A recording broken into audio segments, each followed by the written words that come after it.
don't get arrested at the airport, or at least don't get your lipos confiscated. I'm going to show you how to travel with drone batteries safely and easily. So before you even get to the airport, there's a couple of things you need to do to make sure that you are covered and that you're doing things correctly. One of the main things to note is that, yeah, it's nice to have the case and things like that, but one of the most important things is the chemical makeup of a drone battery. That's why if you've flown your drone or you still have a couple of batteries left that still have a bit of charge in them, it's always recommended that you discharge them to storage level. That means that there's less chance that there's a chemical reaction within the battery at altitude that's going to cause a spark or it's going to cause some smoke, and obviously big concerns on the airplane itself. So make sure that no matter what you do, how you discharge it, make sure that all your batteries are kept at discharge storage level. Step number one, crucial, super important. It's your safety, the plane safety, and everyone else's safety as well. Then we get into some of the technicality things. So you'll see on these batteries, all of them XT60, XT90, or XT30, depending on the batteries that you use. These ports or terminals, once they make contact with each other, they are highly flammable. So they cause a spark, and they can cause a lot of problems if they connect and touch and sparks go off. We don't want that to happen. So there's a couple of ways that we can actually do that. There's one more sophisticated, cooler way, and there's one that's really basic, but also really effective and cost effective as well. So if you have a 3D printer, you can go online, Thingiverse, somewhere there, and just look for the XT connector type that you have. So XT60, XT30, whatever the case is, and you can actually 3D print these little caps. These are really useful because they fit over the cap like that. And what that does is really prevents any connection. There's no chance of a connection happening here. And of course, like I say, it looks really professional. You can customize it. You can get your color that you like. Really nice, really quick, really easy. The other alternative, and I've used this a lot in times where these things go missing, or I don't have time to print them. Really simple method, and that is electrical tape. Electrical tape is it's multi-purpose. You can do so many things with it, but it's really easy to cover your terminals using this. All you need to do, really simple, tear the same piece, the size that's going to cover the terminals. You look at that and you're done. Really easy to do. You cover those ports, and like I say, again, no chance of any connection happening, so you're covering yourself. What that also does is once you get into the baggage check, so people are going to obviously open your bag and you're going to see that these things are not exposed, they're covered.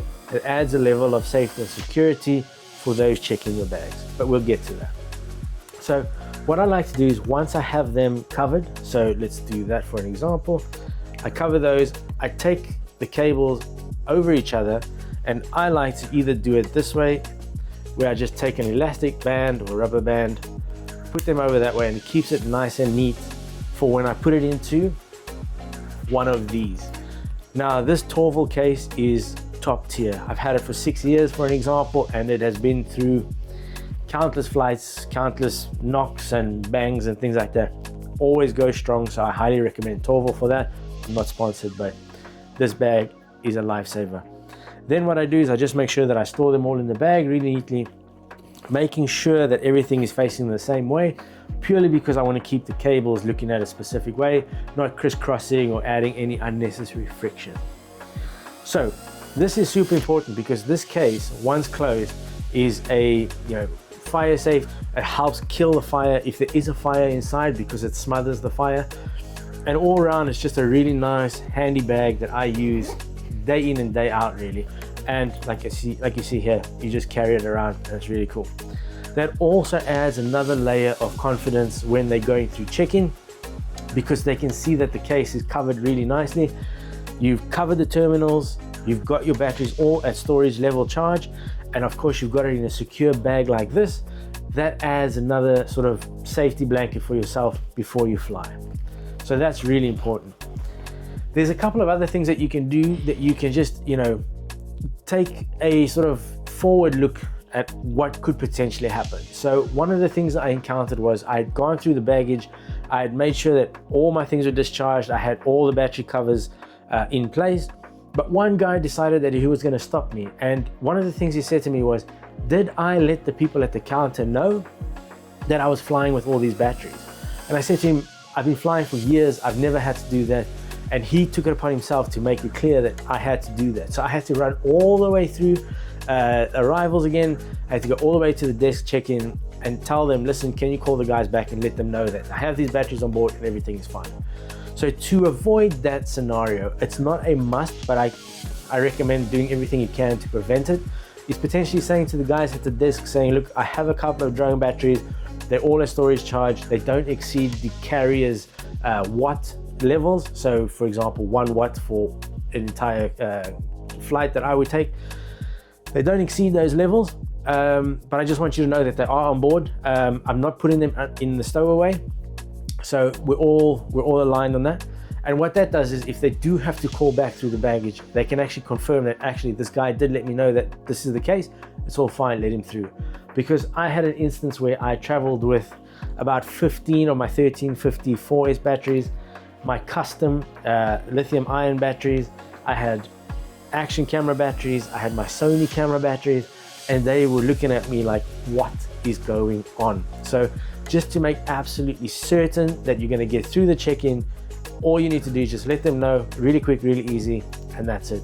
That's check number one. Then once you get to the actual place where you've got your tray and you need to put everything out there, as we've modernized, we've now started doing keep the things in your bag, so they don't let you take your laptop out. They say keep it in, keep it in. I don't do that because I know what's coming. So I open my case, my Torval case here, I open that, I show them everything before it goes through the scanner. I take my drone battery out, I show them that there's something in there, and I explain to them that these are FPV drone batteries. I explain that I've discharged them, I tell them how many there are. I also tell them they don't exceed the 1 watt. And that seems to be a really good starting point, because more times than not, they just scan it and let it go through. On the off chance that they do stop you, all they're gonna do is ask you, what is this for? Why do you need so many? And they do a swab to see if there's anything special on your batteries, and that's it.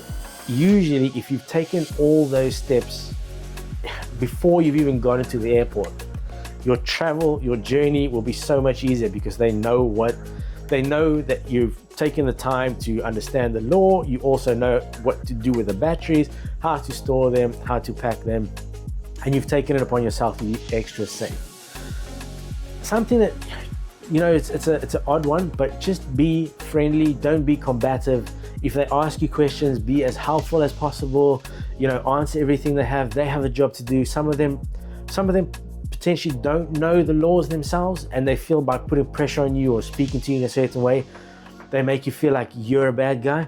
It's so important not to let them get to you. Just answer the questions, take it easy as you can, be open and honest with what you're doing with the batteries, how you use them and things like that. And you're gonna have a much easier process of getting them through that sort of security check, and it's going to be painless for you, versus if you try and go in pretty hard and like be quite aggressive, they don't take too kindly with that. So those are my recommendations. That's how I like to travel with my batteries. I'm sure there's other people out there who have different ways that they get through it. I'd love to hear your thoughts on how you think, you know, traveling with batteries has been for you, any bad experiences. Yeah, and if there's anything else you want to know about traveling with drones and drone batteries and equipment and things like that, feel free to let me know.